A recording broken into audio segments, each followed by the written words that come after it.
I'm Christine Tan. My guest today is a prominent tycoon visiting from Indonesia, Tommy Winata.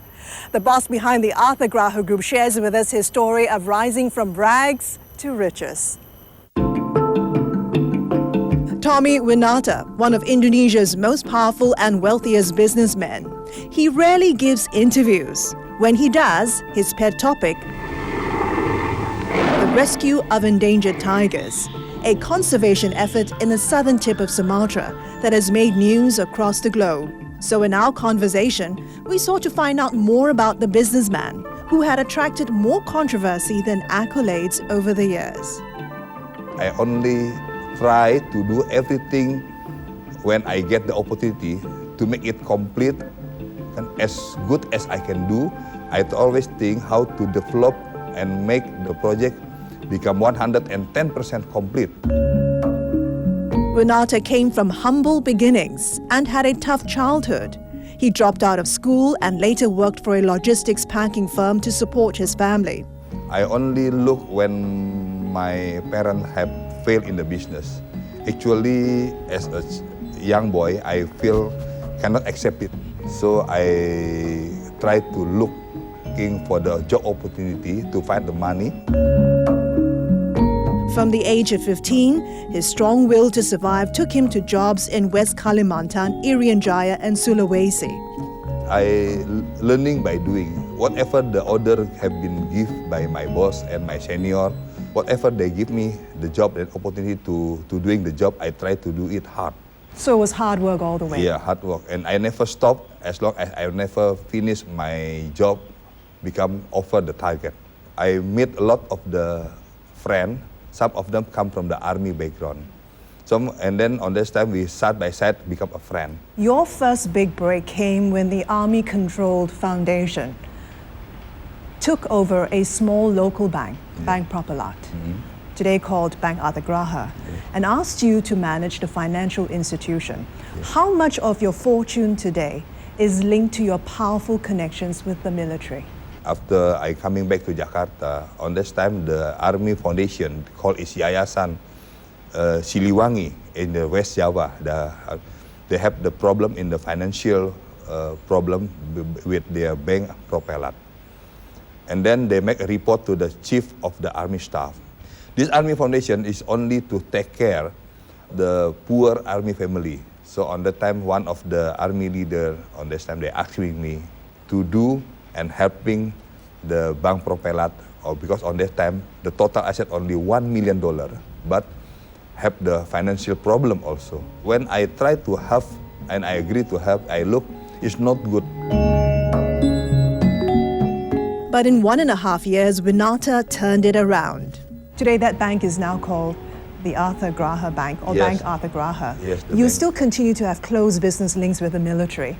What's it like having the military as a corporate partner? Are they demanding? What sort of investment returns No, like do they this, look at? on that time, almost 60% of the country leader the background is from the army. Because all the professional, almost all of the professional and almost some of the leader, the background is army. And some of them, I know them from when I was in the East Indonesia in the Kalimantan. So from this, we try to work together, normal connection with the government, but the government official, high-rank official, the background is from the army. So look like I tighten up with the army directly. And then suddenly, we talk about the Army Foundation Bank. So outside people look like, oh, this is maybe business with the army business. But it's actually, not. everybody can do the business, what's same with I'm doing business. Because I'm not directly become an army supplier, except I do some contract to the army for the middle and low housing for the low rank of the army official. So today, what sort of relationship do you have with the army? We have the normal relationship as same as the other businessmen, because now in Indonesia, army is still one of the important institution to protect the country from any illegal thing except the constitution. Because of your links with the army, have you been able to get access to some very important projects in the country? No. Especially today, We cannot make any business, especially in the civil area, because of the connection with the army. We must come to the normal procedure with the civilian leader, and then some of the army, if they come to become the civil official, they must retire from the army. So everything must go by the rule. So everything is above board. Yes. So you don't get preferential treatment. No any preferential official we get. It's normal procedure we go. Winata got another big break when he took over the publicly listed Jakarta International Hotel Development, the vehicle that would become one of the largest listed real estate holding companies in Indonesia. Today, Winata runs his diverse businesses under the Arthur Graha Group, from banking to mining to agriculture. We only want to tell to the world, especially in ASEAN, Jakarta is not a big village. Jakarta become a new Manhattan. You think you've achieved that goal? Yes, I believe now already like a Manhattan in Jakarta. And then I think after we can complete all the development, this is become the best area in ASEAN country. In that same business district, you now want to build Signature Tower, Yes. which will cost you something like $2 billion to build. When completed, it will be the tallest building in Indonesia and the 5th tallest tower in the world. Yeah. Why such an ambitious project? Are you trying to create a name for yourself in the international scene? No, I want to create, this is Indonesia can. Indonesia can. And Jakarta do it. And Jakarta give me chance to do it. That is tell to the everybody in the world, Jakarta is really coming up, become an important player in the whole world of the capital city. Jakarta growth is become Indonesian growth. I want Indonesia become the most important player in the world. Up next, we ask Indonesian businessman Tommy Winata about the progress of the controversial Sunda Strait Bridge, the country's largest infrastructure project. Managing Asia will be right back.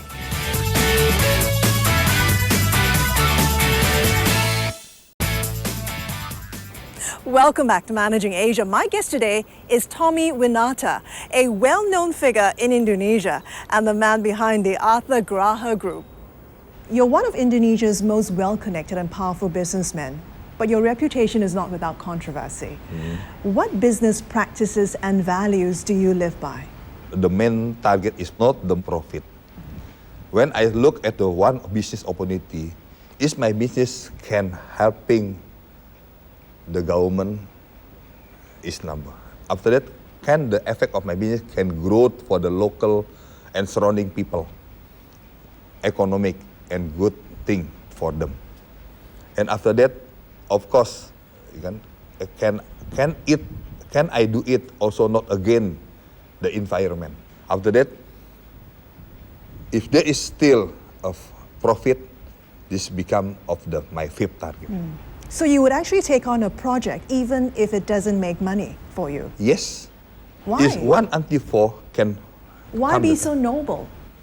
No, I am not as noble. Because for me, as I want to be a success, I hope, and the day of my last day, at least I already can feed 3 million of the head family.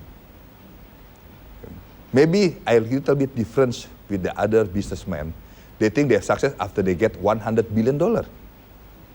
For me, the amount of the human, of the people, can grow together, become part of my business development is more important than the profit itself. The profit is only enough, it can serve the financing risk or the financing cost. And then the profit come to my pockets, it's become number 5 after all the things that can be done. You're a very powerful businessman in Indonesia. Do you always get what you want in terms of projects? The meaning of just now, you say about powerful and very powerful. The powerful and very powerful in what area? In terms of mind, the powerful and very powerful maybe, if I use your words, is how to care of and serve to the people. And then grow together with the people surrounding us and surrounding in my business. After my business can be very useful for the surrounding poor people, then they will protect my business and my picture become secure. And then after that, they think that me and my business become part of their future. So they will protect our business, become like the social security belt. So this is the meaning of me by the what just now you say about the powerful. So don't think about powerful with the good connection with the high rank or with the special connection with the government. Like many developing countries, Indonesia has been well known for its graft and corruption. Yeah. How do you deal with something so sensitive while at the same time trying to get business done in the country? Regarding of the corruption, I don't know. I only heard about corruption, but in my business, I try to avoid of this kind of deal. How do you avoid it? Because I don't know what is the. I believe everybody won't become a leader in Indonesia. They must get a support of the government. Maybe with me, they're not looking my money. Maybe they're looking for try to get the sympathy from me, and then I will tell to the people who always together with me to support their target to become a politician or to be the government official. A lot of them still very clean, but sorry. The past always come with the official who make a corruption, come to the media very hot. So look like everybody like corrupt. Actually, I believe the corrupt official in Indonesia, at least, I think it's not more than 1%. But how do you deal with corruption if you encounter it? As a businessman, what do you do? Next time, if I have this experience, I will let you know. Until today, I have not the experience. Because I always come my proposal, Excellency, sir, if I can get this opportunity, the people will be do like this, the poor, I will give to our Sierra how much, I will care to the forest how much, I will care to the environment how much, I will give opportunity to the medium, small businessmen and retail sector how much. So this I give the proposal, how, if you help me, it means you help 1 million people. If you help me, it means you help 3 million people in the future. I always come with this approach. So maybe they think it's fair if they can helping me to do some opportunity of the project. So you've never had to give bribes as a businessman? I'm not feel very hard about when I come to the approaching with my official government. You've been linked to many high-profile projects, and one of them is the Sunda Strait Bridge. When completed, it will be the longest Yes. in the country. Have you been given the final go-ahead to carry out what will be the country's single largest infrastructure project? The project itself in Indonesia, I call it non-recourse financing. The project I proposed to the government from 2004. On this time, the government think there is no budget to develop this project. I say, if you give me concession with a certain years, maybe I try to bring the project become non-recourse financing. It means the B2B project. And why I think about this project? Because the project is connecting Sumatra and Java Island. It's almost 80% of the national growth and national people, and then of the population, about 80% population also in this area. I only think, I look at the logistic and the agriculture logistic come to Java, and the industry come to Sumatra. This is always become very expensive logistic cost. And then the product become very expensive, and the people will be purchased with a more high price. Because to cross this strait, at least they need 1 day, sometimes 7 days. The fastest can they cross this bridge is 9 hours. So if this bridge can be developed, at least I think the time to delivery time to cross the Will be bridge shorter. only 2 hours maximum. What's behind the delay? What's behind the delay in you getting the final approval? Until now, I not yet get the right to develop this project because the government still the finalization of the study in the part of the government. And the project, if one day government give it the opportunity to us, the project financing must come from the private sector without any guarantee from the government. Yes. Because I don't want interrupt the balancing of the budget of the country from between west and the east part. And I believe if the project can be grown and can be developed, the supporting area between two new city will be built in the starting and finishing of the bridge will be contribute of the payment of the bridge development cost. You confident of getting the project? I think I very confident. How long will it take to build the bridge? The width the bridge is about 10 years.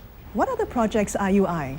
What other mega projects out there are you eyeing besides the bridge? Is there anything else that you're looking to secure? Indonesia still a lot of opportunity. Like what? Maybe I put my dream to connect it one by one of any island in Indonesia. Really? Yes. How many bridges will there be? Jawa, Sumatra, one. Sumatra, go to Bangka, Belitung, and Kalimantan, one. This already three. Kalimantan in Nunukan, go to the North Sulawesi, one. From North Sulawesi, go to the Ternate, Halmahera, one.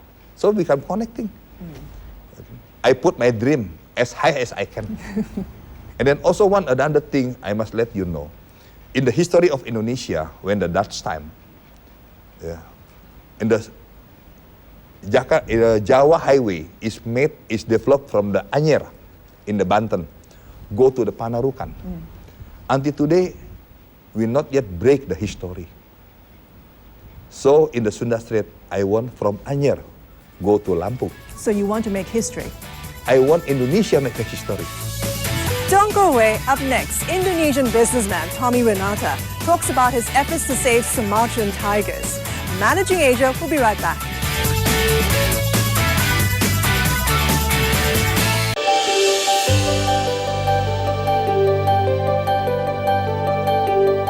In the southern tip of Sumatra, Indonesia, Tommy Renata has created his own paradise, a conservation park to protect the environment and endangered tigers. My target is how to take care about the environment. Maybe as a human, as a businessman also, every businessman in the world, after they become a billionaire, how much of them spend their profit to pay back, to save the environmental, to save the earth, and to save the wildlife. The Tumbling Nature Wildlife Conservation houses a tiger rescue center that has been called by some as unorthodox and controversial in its approach to protecting the animal. You're trying to reform and reintroduce conflict tigers back into the wild. Now, these tigers have actually attacked or killed humans before. What assurance can you give villagers that these tigers won't harm them again? Yeah, tiger is one of the cyclus. If tiger one day in Indonesia finish, there's a lot of effective imbalance of the ecosystem will be happening, and maybe, and for sure will be again the other of the cycles of the environment. So because maybe overpopulation of the pig, overpopulation of the other lot of animal imbalance, and then this animal will be again the agriculture and again a lot of things. How many conflict tigers have you brought back to the wild? 8, 5 of them already back to the nature. And you're confident they won't attack humans again? Until the first day I released them, until today already 4 years. And every month 5 days, at least 5 days and in this forest and conservation. You look, I see in front of you. And maybe 100 of the people, local people surrounding there, have no evidence they have been attacked by the tiger what had been released back to the nature by us. How exactly do you reform tigers? Oh, I rehab them in the rehab area. Tiger actually is afraid with the human. The human come to the forest, doing the illegal mining, illegal logging, and a lot of illegal things in the forest. Because the tiger skin very expensive in the market. So they also hunting the tiger. The tiger actually is afraid the human. In our rehabilitation center, we make a new atmosphere for him. Let them eat the nature food that they can find in the forest, like pig, wild boar, deer, whatever. So after 6-8 months, we look. They are already very keen to eat the pig. Of course, we also ask the scientists from Taman Safari helping me because I'm not the tiger scientist. Sure. Also, I get a helping advice from the Alan Robinowick from the Pantera in US to teach me how to look the tiger already. So you're actually confident that you can actually reform and rehabilitate Yeah. a conflict tiger. Yeah. You're confident. Yes, I confident. And for your knowing, until today, I already 7 times meet a tiger in the wild. You yourself, face to Yes. face. And the nearest only 4 meters. After they look at me, and I'm not doing anything, they turn off the head and go. You have a great rags to riches story. As a school dropout, you're now one of Indonesia's most powerful and well-connected businessmen. What advice would you give others on how to do well in business? My advice to all of my friends, if you say I'm success, is please do it as good as you can do it. Don't put our interest at front. Put our interest after the whole thing become completely by over target. This is my advice and my target to myself and to everybody. So put yourself last? Yes. Is that I it? always put my personal interest become the last part. You have quite a reputation in the business circle. Some people respect you, some people fear you. What is Tommy Winata really like in person? What are you like, sir? What drives you? What motivates you? When I start my business and coming up, my project become big. Maybe some of them is, how come this Tommy Winata without no background, no family, actually very poor, suddenly can come to this level? And then they try to build up a lot of rumor. Maybe they make money from A, from B, from C, a lot of the bad comment. But until today, no any single thing the bad thing have been done by me. A lot the rumor come. One is my big fault is I never care about this issue. As long as they not directly attack me, I avoid and I do my job and I do my project. So after maybe slow and sure, the image become there because I never think to clean it because they talk. Okay, let them talk lah. We just do it. But now in the information era like this, very instant, I just know last time I do wrong because I must try to explain to the people that what is they say bad thing about me, I must explain to the. And finally, you've built quite an empire for yourself. Arthur Graha Group now consists of something like 14 subsidiaries operating in various businesses from infrastructure, property, banking, telecommunications, agribusiness. What vision have you laid out for the group? What empire do you want to create in your lifetime? I not think to build the empire. I only think all of my business have been built now can grow happily and properly. And the target of the growth is how can bring and growth for the people to the people surrounding us. Everywhere in my branches, everywhere in the Artha Graha network, I say at least 5 kilometers from there, we must care for the middle low businessmen and the poor people. So my target is not empowering. My target how Artha Graha network and Artha Graha group become CSR and serving the poor people, serve the job for the 3 million family. This is my target. And that was Indonesian businessman Tommy Winata behind the Artha Graha Group of companies. Hope you've enjoyed this program. Join us again next week for more on the challenges of managing Asia. I'm Christine Tan. Thanks for watching.